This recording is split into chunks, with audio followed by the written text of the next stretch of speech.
The credibility of Ed and Lorraine Warren as paranormal investigators has been questioned by skeptics, researchers, and even the people that were involved in the cases themselves. Today we're going to go over some evidence that might suggest that Ed and Lorraine Warren were frauds. The Amityville Horror case refers to the events that happened in a house in Amityville, New York. The story begins on November 13th, 1974, when Ronald DeFeo Jr. murdered 6 of his family members in his house. He was convicted of the killings, and the house remained empty for over a year. In December 1975, George and Kathy Lutz and their 3 children moved into the house, but left after only 28 days, claiming that they were experiencing terrifying paranormal phenomena. Their reports included strange sounds, foul odors, cold spots, and ghostly apparitions. Ed and Lorraine Warren, renowned paranormal investigators, came to investigate the Lutz family's claims of the house being haunted shortly after they had left. Ed was a demonologist and Lorraine was a clairvoyant and a medium.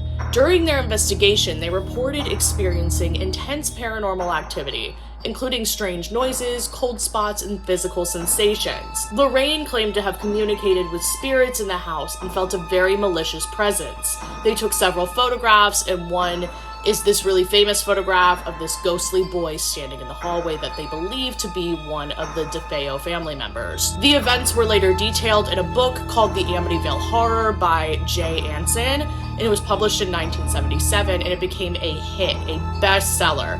And this inspired many movies and documentaries about the case. So now we're gonna go into why people think this might be fake. Now, in this case, there were confessions of fabrication. And this is often not brought up because it's more fun to believe that the paranormal is real. Let's be honest, it's more fun to talk about it and be like skeptical about it, but there are genuine confessions of fabrication from this case. George and Kathy Lutz, who were the central figures in the Amityville Horror House case, admitted years later that much of their story was either completely fabricated or heavily exaggerated. George Lutz even admitted that he came up with most of the hauntings over a bottle of wine, and the idea was to make it scary. Ronald DeFeo Jr.'s admission. So that's the guy who murdered his whole family before the Lutz family came in. He later admitted that his claims of hearing voices and going insane in the house were just to help his case because he was pleading insanity so he could get a better charge in court, and that he wasn't actually hearing voices and going insane in the house. But I mean, he did kill his family, so that's not the most sane thing I've ever heard in my life. There was also a lack of independent verification. That means that independent investigators and journalists who looked at the Amityville Horror House had found no verifiable evidence of the paranormal, even though the Warrens and the Lutzes claimed there was. The only people that believed the Lutz's story about there being paranormal in the house were the Warrens. So you wonder if the Warrens were going along with it for fame and for money or attention, or if they're just crazy. Or who knows, maybe the Warrens do see something that we don't see. As some of you know, and let's be honest, most of you don't because this video has 1,000 views, I went to the Amityville Horror House and we randonauted there, and it was a really fun time. You can watch the video if you want. Something very suspicious happens while we're randonauting. I'm gonna link it at the end. It's also a college vlog. I could just make a more formal video on the topic if that's something you're interested in. The Annabelle case is about a supposedly haunted Raggedy Ann doll. This gained notoriety through the investigations of Ed and Lorraine Warren. According to the Warrens, the case began in the 1970s when 2 nursing students reported that the doll exhibited strange and frightening behavior. The doll allegedly moved on its own, changed positions, and even wrote messages like, "Help me." Concerned, the girls contacted a medium who claimed that the doll was inhabited by a spirit of a deceased girl named Annabelle Higgins. However, the Warrens determined that the doll was not possessed by a child spirit, but instead being manipulated by a demonic entity, seeking to possess a human host. The Warrens took the doll and placed it in a glass case in their occult museum in Monroe, Connecticut to prevent any further harm. It's still there to this day. And this obviously got nationwide attention. I'm sure you've heard of it. You're watching this video. And this inspired several films in the Conjuring universe. Now, many people have noted that the Annabelle story is very similar to an episode of The Twilight Zone. There's a 1963 episode called The Living Doll. In this episode, episode, a doll that is literally named Annabelle exhibits the same malicious behavior that these people are claiming that this doll was exhibiting. And this similarity raised a lot of doubts about the originality and the authenticity of the Annabelle case. There is also a lack of documentation. There is no verifiable documentation about the events that are making the Annabelle doll haunted before the Warrens got involved in the case. The entire story is based off of what the Warrens said happened. The haunting in Connecticut refers to the alleged paranormal experiences of the Snedeker family, who moved into a house in Southington, Connecticut in 1986. The house had previously been a funeral home, and they started experiencing a series of very disturbing events. Carmen Snedeker and other members of her family claimed that they were experiencing strange noises, foul odors, and unexplained movement of objects. The most intense experiences were said to involve violent apparitions and physical attacks. The family's teenage son, who was undergoing cancer treatment, claimed to exhibit dramatic changes in behavior and see terrifying visions. Ed and Lorraine Warren were called in to investigate. They concluded that the house was infested with demonic entities due to the history of it being a funeral home. And then the investigation inspired the very famous 2009 horror film, A Haunting in Connecticut. Now, a big thing to note about this case is there are many conflicting testimonies. Ray Garton, a horror writer who co-authored the book In a Dark Place with the Warrens, reported that the family's testimonies were inconsistent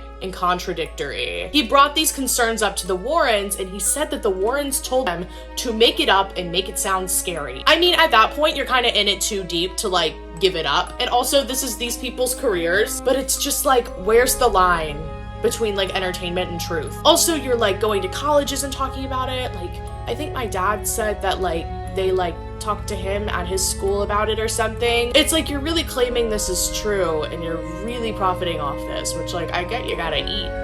But also mental health factors contributed in the validity of this case. The son of the Snedeker family, who was central to all of these haunting claims, was diagnosed with schizophrenia. This condition could explain the strange behavior and the reportings of like visions and such in the case, suggesting that it's more of a natural rather than supernatural kind of cause. There's also a lot of general skepticism and criticism about the Warrens. Numerous skeptical investigators, including those from the Committee of Skeptical Inquiry, didn't know that was a thing, have critically examined the Warrens' cases and found that there's a lot of lack of credible evidence. They argue that the Warrens are more interested in skepticism and publicity rather than actually having a genuine, rigorous investigation. On top of this, there are a lot of legal and ethical issues throughout these cases. Some individuals who have interacted with the Warrens have reported them having questionable ethical behavior. For example, the Perrin family from the Conjuring case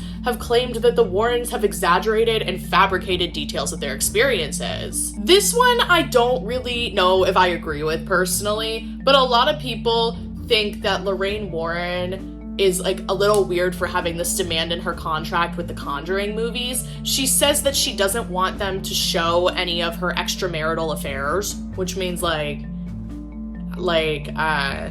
her spicy stuff with her husband. And this is in order to control their public image. And people think she's trying to like hide this less savory part of her life and be like not candid with the audience. Like, of course she does that with her husband. I think she just doesn't want that on TV and like portrayed in any way throughout the movies. And I think that's fine. Personally, I don't think that makes her a liar. I don't know what she is, but I don't think that makes her a liar. But this part of the contract has raised questions about her honesty and integrity. But I'm like, no, girl literally just isn't comfortable with that. And that's okay. Now, there is a huge controversy I didn't even know happened with the Warrens. And this is wild. Listen up. Judith Penny claimed that she had an underage affair with Ed Warren's and lived in the Warren house for years. She also alleged that there was physical violence in the Warren household, and these claims were supported by court documents. So like, it sounds like Ed's a little whack. I mean, they have to be a little whack to be doing what they do. I'm a little whack, but like, it sounds like he's a little whack in a bad way. It sounds like there's something a little wrong with him. While Ed and Lorraine Warren are really important to the paranormal community and really famous figures in this community, a significant amount of evidence suggests that they might have fabricated or exaggerated a lot of this information in order to gain publicity. These cases got turned into films, which put the two of them on the map, made them a household name. I think they're iconic either way. I am all for, if you look at my channel and what I do, I love questioning the paranormal. I love the idea of believing that it might be true, but I don't know if I do. That's my honest conclusion about it myself. Thank you so much for watching, guys, and please let me know your thoughts on this and what you want to see next. I'd really appreciate a like, a comment, a subscription. I'm a growing channel, and I'd love to, keep doing this if you're interested in watching these videos. Bye, guys!